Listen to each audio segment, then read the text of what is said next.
Welcome back, everybody. 52 minutes after the hour. In just the past 2 months, an illegal immigrant who arrived in New York City from Venezuela has been arrested and released 6 different times on 14 different charges, which include assault, criminal mischief, weapons possessions. And if that's not enough, another migrant woman was just arrested for slapping a police officer. Yeah, one NYPD officer with over 20 years on the job says this is not an isolated incident. These migrants are getting arrested quite often here, and we really don't know who they are. Some of them are committing some of the most violent crimes here. New York City Councilman Joe Borelli joins us now. Joe, good morning to you.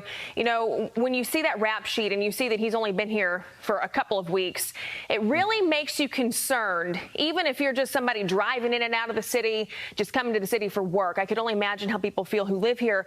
So are we just going to have to accept this as a way of life for those people who live in New York City, work in New York City? Because you see the mayor and the governor just blaming everybody. They were blaming Arizona and Texas as governors, and now they're blaming the Biden administration. So, I mean, is this just a way of life for us now?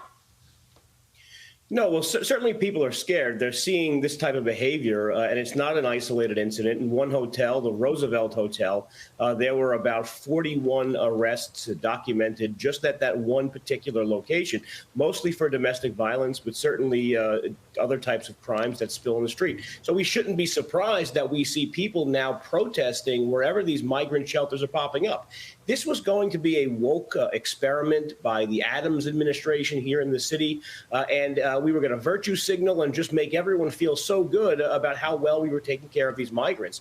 Now we have a situation that's unsustainable, to say the least, and outright dangerous is probably a more accurate description of it. This guy hit the trifecta.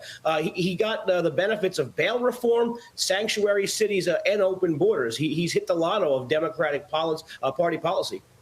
Yeah, 6 times in just 2 months. And by the way, Staten Island residents, Joe, are so aggravated by the migrant crisis, some of them say they actually want to secede from the city of New York. And this is what the borough president had to say, quote, the values of New York City are not in line with those of Staten Island, and they haven't been for a long time.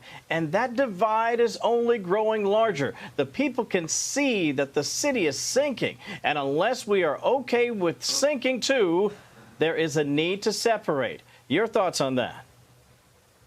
Well, he's 100% right. I mean, Staten Islanders have been frustrated with New York City since 1898.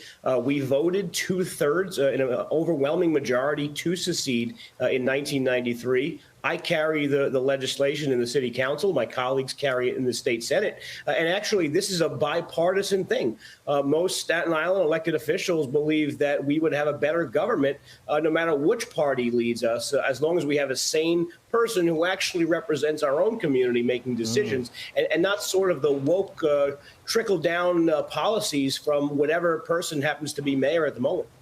And, Joe, I interviewed a man who lives in Staten Island, Scott Lebedo, who's an artist from the area. He's been protesting a migrant shelter for single male migrants in his community. Here's what he told us last week. Listen.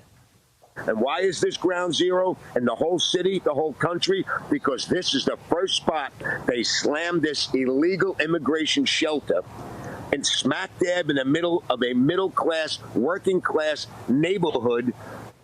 I mean, he is fired up, and rightfully so. But, you know, you mentioned something interesting. 2/3 voted to secede from New York City in 1993. So do you think this is going to be enough to push it over the edge? I mean, what would need to happen to get Staten Island to be able to do that? Unfortunately, we have to ask permission, essentially, from the very people we want to leave. We need the state legislature to approve it, overwhelmingly Democratic, and we need the city council to approve it, as well as the signature of the governor. So it's certainly an uphill fight. But what you heard from Scott right there is 100% accurate. This is a block that has about 5 houses on it, single-family houses. And all of a sudden, to be faced with a shelter that's now going to house up to 300 people is just a radical change for anyone's life who lives in that neighborhood. And this is one of those things that is just happening without any plan, any rhyme, or any reason. So with this one particular shelter, it's on Staten Island, but now we have 210 or maybe even more. We don't even know we don't even actually know how many we have, if that's not bizarre as it is. But we have well over 200 shelters around New York City that are just popping up. Homeless shelters were always controversial. We used to have public hearings about them. We used to debate them. Now, overnight, we just popped up about 200 in neighborhoods all over the city.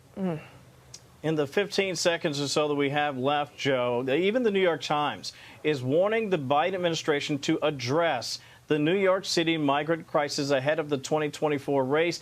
There's actually an op-ed titled, "New York's Migrant Crisis is Growing, So Are Democrats' Anxieties." The influx of asylum seekers has the markings of a potential political force, and Republicans are ready to test it in key 2024 House races. Again, 15 seconds or so. Your thoughts on that warning by the New York Times, and what do you think that portends perhaps for Republicans and Democrats ahead of 2024? Yeah, well, the broken clock is right twice a day. In this case, the Times is absolutely right. We saw crime be a really motivating rallying cry for Republicans in the 2022 elections.